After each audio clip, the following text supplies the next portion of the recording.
남편에게 복종하라. 이는 주 안에서 마땅하니라. 남편들아 아내를 사랑하며 괴롭게 하지 말라. 자녀들아 모든 일에 부모에게 순종하라. 이는 주 안에서 기쁘게 하는 것이니라. 아비들아 너희 자녀를 노엽게 하지 말지니 낙심할까 함이라. 아멘. 봉독한 말씀으로 만들어가는 가정이라고, 5월이 가정의 달이기에 만들어가는 가정이라고 하는 내용으로 함께 은혜를 받고자 합니다. 영국의 시인 스와인은 가정에 대해서 이렇게 말합니다. 가정은 사랑하는 사람들이 있는 곳입니다. 어떤 것이든 애정을 느끼는 것이 있어야 합니다. 가정은 마음을 기쁘게 하는 속삭임이 있는 곳입니다. 아무도 반갑게 맞이할 사람이 없는 것을 어떻게 집이라고 할 수 있을까요? 가정은 우리를 만나주고 사랑해주는 사람들이 있는 곳입니다. 또 가정은 하나님이 주신 선물입니다. 피곤한 마음의 쉼을 얻을 수 있는 것이 가정이고, 절망과 낙심이 있을 때에 위로가 있는 것이 가정입니다. 가정은 안식이며 피난처이며 행복과 소망이 있는 것이 가정입니다. 그러나 행복한 가정은 저절로 주어지는 것이 아니라 만들어가는 겁니다. 만들어갈 때 여러분들의 가정은 행복한 가정이 될 수가 있는 것입니다. 그러기에 행복한 가정을 만들기 위해서는 노력과 희생과 땀이 있어야 되는 것입니다. 웃음소리가 나는 집에는 행복이 와서 들여다보고, 고함소리가 나는 집에는 불행이 와서 들여다본다라고 하는 속담도 있습니다. 독일의 한 요양원에 멋지게 차려입은 노신사가 길을 떠났습니다. 좀 떨어진 버스 정류장 벤치에 앉아서 버스가 오기를 기다리고 있었지만 1시간이 지나도 단 한 대의 버스도 오지 않았습니다. 잠시 뒤에 요양원에서 강사로 보이는 몇 사람이 와서 노신사를 다시 모시고 들어가는 겁니다. 노신사가 기다리던 버스 정류장은 실제 독일의 몇몇 요양원이 운영하고 있는 가짜 정류소입니다. 치매 환자들이 많은 요양원에 유독 반사적으로 요양원을 나가 버스를 타고 떠나는 일이 자주 발생한다고 합니다. 그러나 가는 도중에 정신을 잃어버리고 거리나 숲속을 헤매게 되고, 그런 일을 미연에 방지하기 위해서 요양원과 버스 회사가 협력해서 이런 가짜 정류장을 근처에 만들어 놓게 된 겁니다. 이 정류소에 앉아서 버스를 기다리는 환자들에게 어디를 가시느냐고 물으면 대부분 대답은 이렇게 말합니다. 집에 가야지. 즐겁고 따뜻한 우리 집 말이야. 기력을 잃으면서도 돌아가고 싶은 것이 바로 가정인 것입니다. 미국의 CBS 방송국의 앵커인 마리아 슈라이버가 쿠바의 피델 카스트로와 단독 면담을 하게 되어 있습니다. 그동안 수차례 인터뷰 요청을 했지만 그 어떤 유명한 사람과도 승낙을 해주지 않고 핑계를 대면서 거절했기 때문에 이것은 방송국뿐 아니라 앵커인 마리아의 경력에도 매우 중요한 일이었습니다. 그러나 카스트로가 인터뷰 날짜를 월요일로 잡자 오히려 마리아가 약속이 있다면서 일정을 취소한 겁니다. 취소한 이유가 뭐냐? 우리 딸이 유치원 입학식에 가야 하기 때문이다. 그래서 방송국 담당자들도 비롯해서 모든 관계자들이 그녀에게 기회를 찾으려 했지만 그녀는 확고하게 거절하는 겁니다. 그녀에게 가장 소중한 것은 바로 가정이라고 하는 가치 때문입니다. 그녀는 평소에도 오후 4시만 되면 핸드폰을 끄고 육아와 가사에게만 전념을 한 겁니다. 그러나 카스트로는 이런 그녀의 결정을 존중한다고 하면서 일정을 한가한 토요일로 미뤄주고 다시 한번 인터뷰 기회를 단독으로 주었습니다. 가정은 무엇 때문에 포기할 수 있는 가치가 아닙니다. 지키며 가꿔야 할 하나님이 주신 소중한 공동체입니다. 이 땅에서 가정만큼이나 귀중하게 여겨야 할 공동체는 없습니다.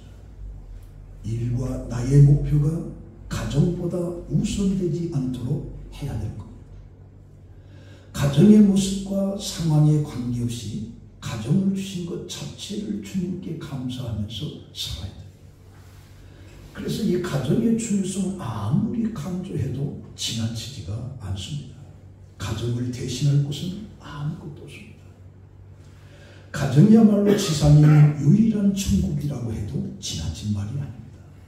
그런데 사람들이 가정의 중요성을 알면서도 가정을 천국으로 가꾸기 위하여 꼭 필요한 행복한 가정의 요소들을 전혀 고려하지 않고 있다는 거죠. 그들은 한결같이 가정의 주인공이 되기 위해서 가정에 심각한 문제가 끊임없이 발생하고 있는 거죠. 하나님께서는 우리의 가정을 세우시고 행복한 낙원을 이루시기 위해서 꼭 있어야 할 것들을 가르쳐주고 있는데 우리의 가정을 더욱 행복한 가정으로 변화시키기 위해서 반드시 필요한 기본 요소가 뭔가. 그래서 이 시간은 세 가지로 한번 생각해 보아요. 첫 번째는 행복한 가정에는 용서가 있다. 행복한 가정에는 용서가 있습니다. 용서가 없는 가정은 결단코 행복할 수 없습니다. 아내와 남편, 자식과 부모 사이에 용서가 있어야 돼요. 용서가 없으면 행복한 가정이 될 수가 없습니다. 35세 미국 텍사스의 큰 교회를 담임했던 한 목사가 있었는데 그의 취미는 사냥이었습니다. 어느 날과 같이 목사는 사냥을 나가 노루 한 마리를 보고 정조준을 해서 쐈는데 이게 웬일일까? 가까이 가서 보니 노루가 아니라 사람이 총에 맞아 죽은 겁니다. 책사한 겁니다. 그래서 그는 이제 내 인생은 끝났다 생각하고 교회에 돌아와서 그 사실을 알렸고 온 교회와 언론이 들끓었고 결국 죄책감에 좌절감에 못 이겨서 그 담임 목사직을 사임을 했습니다. 그런데 전혀 예상치 못한 일이 벌어졌는데 이제 사람 죽인 전문 목사님을 어느 교회가 받아주겠느냐. 우리 교회가 용서하지 않으면 목사님은 평생 갈 곳이 없습니다. 지금 우리는 최고의 결정을 해야 할 기회를 만나는데 이 기회에 목사님을 한번 용서합시다. 성도들 간의 여론이 그렇게 번져요. 그래서 교인들의 용서로 그는 계속 그 교회에 남게 되었고 그 뒤부터 그의 목회 철학이 용서가 되었다고 합니다. 그는 쉬운 4권의 저서를 쓴 크리스웰 목사라는 사람이에요. 크리스웰 목사는 교인들부터 받은 용서의 은혜를 93세에 죽을 때까지 평생 잊지 못하면서 용서에 관해 설교할 때마다 매번 눈물을 펑펑 쏟으면서 끊임없는 용서의 삶을 실천하면서 살았다고 해요. 그가 이렇게 말합니다. 우리는 먼저 용서받았기에 평생 용서하면서 살아야 됩니다. 이제 그만 미워하시고 용서하십시오. 그래서 영혼의 날개는 용서하고 용서받는 삶을 통해서 자라는 거죠. 미워할수록 영혼의 키는 작아지고 용서할수록 영혼의 키는 커질 거예요. 미움은 10년 쌓은 우정도 깨트리지만 용서는 10년 틀어진 관계를 복원시킬 거예요. 누가 잘못했다고 미워하지만 사실 그 사람의 잘못보다 더 큰 잘못이 뭐냐? 용서하지 않는 잘못이 더 큰 잘못입니다. 사람에게 자신이 있으면 마음이 넓어지고 용서도 쉬워지기 때문에 남을 그토록 용서하지 못하는 가장 큰 이유는 나를 그토록 자신하지 못하기 때문입니다. 그래서 용서가 쉽지 않기에 용서할 때 평범함은 비범으로 변하게 되는 거죠. 그래서 골로새서 3장 13절에 누가 누구에게 불만이 있거든 서로 용납하여 피차 용서하되 주께서 너희를 용서한 것 같이 너희도 그리하고 이 모든 것 위에 사랑을 더하여 이는 온전히 매너임이라. 그럼 오늘 이 본문 속에 주 안에서 남편에게 복종하고 남편은 아내에게 사랑해야 된다고 말하는데, 여기서 알아야 될 것은 복종과 사랑이라고 하는 것은 종속적인 개념이 아닙니다. 상하 관계도 아니고 어느 것이 먼저고 어느 것이 나중이라고 할 수 있는 우선과 차선의 관계도 아닙니다. 어느 것이 중요하고 덜 중요한 것도 아닙니다. 이는 상호 의존적이며 상호 보완적인 관계죠. 다시 말하면 협력관계입니다. 어느 것이 우선해야 하는 것도 아니고 어느 것이 높고 낮은 것도 아니다. 그래서 부부관계라고 하는 것은 다 그런 겁니다. 어느 한쪽이 무너지면 그 가정은 무너지고 기울어지게 되어 있습니다. 남편이 자기 권리만 주장하게 되면 아내는 힘을 못 쓰게 됩니다. 아내가 자기 주장만 강조하게 되면 남편이 힘을 못 쓰게 되어 결국 피차 부끄러운 모습으로 전락되고 마는 겁니다. 예수님께서도 본질적으로 하나님과 똑같다, 동등하다. 근데 자발적으로 자신을 낮춰 하나님께 복종한 거죠. 똑같은데 복종한 거. 그래서 빌립보서 2장 6절에 그는 근본 하나님의 본체시나 하나님과 동등됨을 취할 것으로 여기지 아니하시고 오히려 자기를 비워 종의 형체를 가지사 사람들과 같이 되었고 사람의 모양으로 나타나사 자기를 낮추시고 죽기까지 복종하셨으니 곧 십자가에 죽으십니다. 이러므로 하나님이 그를 지극히 높여 모든 일을 위에 뛰어난 이름을 주사 하늘에 있는 자들과 땅에 있는 자들과 땅 아래에 있는 자들로 모든 무릎을 예수의 이름에 꿇게 하시고 모든 입으로 예수 그리스도를 시인하여 하나님 아버지께 영광을 돌리게 했다. 예수 그리스도 하나님과 동등. 스스로 자기를 낮춰서 복종했다. 가정에서의 진정한 행복은 뭐냐? 복종이에요, 복종. 예수님께서도 공생애를 통해서 가늠한 여인에게 돌을 들고 용서할 줄 모르는 그들은 여인을 향해서 돌을 던지려고 할 때 예수님께서 죄 없는 자가 돌을 던져라. 그때 자기 자신을 쳐다보니 자기도 죄인이다. 예수님께서 그 여인에게 너를 향해서 고소하던 자들이 어디 있느냐? 다 갔습니다. 예수님께서 나도 너를 고소하지 않는다. 나도 너를 정죄하니 다시는 죄를 범하지 말라. 그 여자를 용서해줘. 3년이나 예수를 따랐던 제자들이 십자가 앞에 모든 제자들이 다 도망가고 베드로는 3번이나 예수를 저주하기까지 부인했죠. 그런 베드로를 예수님이 찾아왔어요. 바위라 시몬아, 이 모든 것도 나를 더 사랑하는 세 분을 묻습니다. 용서죠, 용서. 행복한 가정은 용서할 줄 아는 가정, 복종할 수 있는 가정이 되어야 됩니다. 그래서 유명한 사회학자 토니 캄프로는 이런 말을 합니다. 모든 인간은 죽을 때 자기가 못다 이룬 업적을 후회하며 죽는 것이 아니라 바르게 살지 못한 것을 후회하면서 죽는다.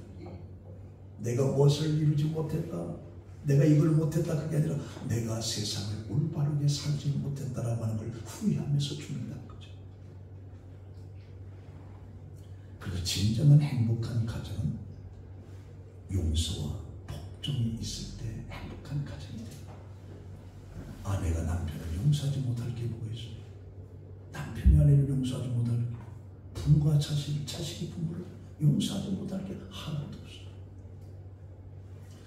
두 번째는 행복한 가정은 대화가 있습니다. 바울 사도는 자녀들아 먼저 부모에게 순종하라. 이것이 주 안에서 기쁘게 하는 것이라 말씀합니다. 자녀가 부모에게 할 수 있는 것은 순종이고 순종이라고 하는 것은 말을 잘 듣는 것이라고 말합니다. 그런데 문제는 자녀들이 부모의 말에 순종하지 않는다는 겁니다. 왜 그러냐? 세대 간의 갈등 문제입니다. 바울 당시도 자녀들의 문제는 부모에게 순종하지 못했던 것 같아요. 2000년 전에. 그래서 자녀들아 부모에게 순종하라 강조하는 거죠. 사실 인류 최초의 아담의 가정도 문제가 뭐냐? 자식이 부모에게 순종하지 않았어요. 아담의 아들 가인이 아벨을 죽입니다. 하나님이 가인에게 내 아우 아벨이 어디 있느냐? 그때 가인이 뭐라고 하냐? 모릅니다. 내가 아우를 지키는 자입니까? 대들듯이 하나님께 말하는 게 바로 가인이죠. 그때 아담은 살아있었어요. 아벨이 죽은 다음에 아담은 자기 아들을 죽인 가인에게 왜 네 동생 아벨을 죽이느냐? 한마디도 하지 못했어요. 부모의 통제권에서 벗어난 거죠. 그래서 하나님이 대신 나선지도. 그래서 셋을 다시 주신 거죠. 그만큼 자식이라고 하는 것은 어려운 존재입니다. 그래서 요즘은 자식들의 눈치를 보고 사는 겁니다. 그래서 바울도 21절에 부모들은 자식들 노엽게 하지 말지니 낙심할까 합니다. 이 자식들의 잘못되는 경우는 부모의 말에 자극과 충격을 받아서 잘못되는 겁니다. 부모는 자식들이 용기를 가지고 자랄 수 있도록 붙들어 줘야 되고, 가정의 평화는 어디서 오는 거냐? 부모와 자녀들이 만들어가는 거죠. 어느 한쪽이 아니라 양쪽이 만들어가는 거예요. 서로 협력하는 거예요. 부모들이 먼저 사랑과 관심을 가지게 될 때 그때 자녀들은 순종하게 되는 거죠. 그러면 우리들의 자녀들이 언제 경모하고 낙심하게 되는가? 그것은 부모로부터 사랑을 받지 못하고 인정받지 못하고 있을 때 느끼는 것이 자녀들의 좌절감입니다. 부모가 나를 이해해 주지 않고 있다는 생각이 들 때 낙심하고 자녀들은 부모를 해서 분노를 갖게 됩니다. 그러나 이런 사실을 부모들에게 물어보면 부모들은 펄쩍 듭니다. 내가 얼마나 사랑한다. 사랑하기 때문에 이 고생을 다 감수하면서 내가 너희를 학교 보내고 먹여 살리기 위해서 내가 새벽부터 밤늦게까지 이렇게 내가 수고하는데, 그럼 뭐가 문제냐? 대화가 단지. 대화. 이게 대화가 막혀 있으니까 부모는 부모대로, 자식들은 자식대로 서로 오해하거든요. 대화가 중단되니까 갈등이 생기고 섭섭함이 커지고 서로를 향한 나쁜 감정만 가라앉는 거죠. 그러므로 행복한 가정을 위해서는 대화를 충분히 만들어 가야 되는 거죠. 언어는 사람들만이 가지는 독특한 특성 중에 하나인데, 사람은 누구나 말을 하고 싶어 하고 그의 말로서 자신의 마음을 내보이는 거죠. 그러므로 대화는 사람들 간의 사랑의 줄을 이어주고 우리 안에 품은 사랑을 무르익게 하는 것. 행복한 가정을 위한 올바른 대화를 위해서는 상대방을 이해시키려 하지 말고 상대방을 내가 이해하려고 해. 우리는 부모와 자식을 항상 내가 이해를 시키려고 해. 내가 이해를 하려고 해. 부모는 부모대로, 자식은 자식대로 이해를 하려고 해. 근데 우리는 이해를 자꾸 시키는 거야. 여기에 불효하고 있습니다. 그래서 대화는 진지하게 들어주는 성실한 자세가 있어야 돼요. 대화는 상대방이 위치해서 들어주는 애정을 가져야 되고, 상대방의 말에 존중한 예의가 있을 때 거기에 행복함이 있는 거예요. 유명한 미국의 외교관인 찰스 아담스가 있는데, 그의 아버지는 유명한 역사였던 브루크 아담스. 근데 이 부자가 같은 날 일기를 썼어요. 그 일기를 썼는데 그 중요한 차이점이 있는데, 아버지 일기에는 이런 내용이 기록되어 있습니다. 오늘 아들과 함께 낚시를 다녀왔다. 하루를 어쩔 수 없이 애 돌보는 일로 소모해야 했다. 그게 아버지 일기예요. 아들의 일기는 정반대 내용이었어요. 오늘은 아빠와 함께 낚시를 다녀왔다. 나의 일생에 가장 기쁜 날이었다. 아버지는 한 날을 허비했다고 했는데 자식은 너무 기쁜 날이었다. 그렇게 표현합니다.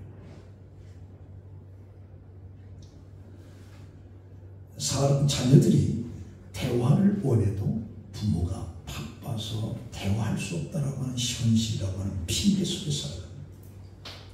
그러나 부모와 대화가 이루어지지 않는 자녀들은 다른 데 관심을 쏠릴 수밖에 없고, 남편이 일과 사회적인 분주함으로 아내와 대화를 기피하고 부모들이 바쁘다라고 하면서 자녀들과 대화를 소홀히 할 때 세상에 너무 많은 유형들이 그 자식들을 점령하게 되는 겁니다.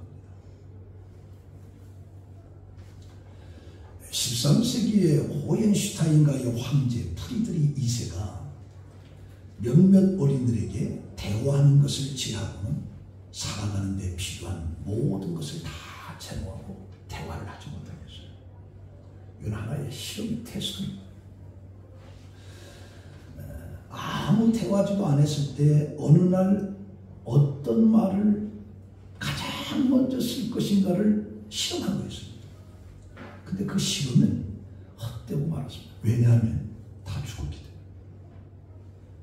대화가 단절로 인해서 우리의 자녀들이 죽어갔거든요. 대화가 없는 가정, 대화가 없는 삶은 사실상 죽은 가정이고 죽은 삶입니다. 여러분들이 행복을 원한다고 하면, 가정의 행복을 만들어야 된다고 하면 가정에 충분한 대화가 있게끔 해야 돼요. 대화가 있게끔. 그러면 가정에서 대화할 때 무슨 대화를 해야 되느냐? 칭찬의 말을 해요. 오늘 친구야. 너는 착한 사람, 너는 훌륭한 사람이 될 거야. 또 하나는 긍정적인. 이 장미꽃의 꽃이 아름답지만 가시가 있다는 부정적인 말을 해서는 안 돼요. 감사의 말, 잘한다, 맛있다, 깨끗하다. 이런 것들이 대화로 형성이 되어야 돼요. 자, 그 다음에 세 번째는 행복한 가정은 뭐냐? 사랑이 있어야 된다. 사랑은 모든 인간관계의 시작이고 중심입니다. 사랑이 있는 가정은 성실과 이해와 책임 그리고 헌신이 있으므로 행복한 거죠. 그러나 삭막한 개인주의로 바꿔진 오늘의 시대는 인간의 고립을 맛보게 되고, 고립은 무서운 살인자처럼 인간의 정신적, 육체적 건강에 치명타를 안겨주고 있습니다. 하나님과의 사랑의 줄을 끊는 인간은 삭막한 세상을 만들고 마는 거죠. 그러기에 마지막 보루인 이 가정에서 사랑이 있어야 되는데 그 사랑이 식어갑니다. 사랑이 식어갑니다. 그러므로 세상을 아름답게 만들려고 하면 가정에서부터 사랑이 회복돼야 된다. 성경에서 가정의 사랑을 이야기할 때 아가페라고 하는 단어를 사용합니다. 그러니까 남편들아 아내를 사랑하라고 할 때 그 사랑은 아가페입니다. 무조건적입니다. 무조건적. 상대가 유익을 위한 것이라고 하면 무엇이든지 주고자 하는 행동을 가리키는 것이 바로 아가페. 그래서 남편들 아내를 사랑하라. 그 아가페입니다. 미국의 유명한 상무장관이 있는데 그 남편이 자살소동을 벌였습니다. 그 부부는 그 아내가 상무장관이 되기 전에 같은 대학의 교수로 서로 끔찍히 사랑하며 즐겁게 지냈는데, 어느 날 아내가 출세해서 상무장관까지 되고 나서는 대부분 그 아내가 워싱턴 DC를 시간을 보내는 거죠. 그러니까 일주일 내내 아내의 얼굴조차 보기 어려운 정도예요. 남편은 그만 삶의 기쁨을 잃어버렸고 결국에 자살을 해요. 이 가정생활에 파탄이 일어나 여성 상무장관은 단호히 장관직을 포기해서 가정을 택했어요.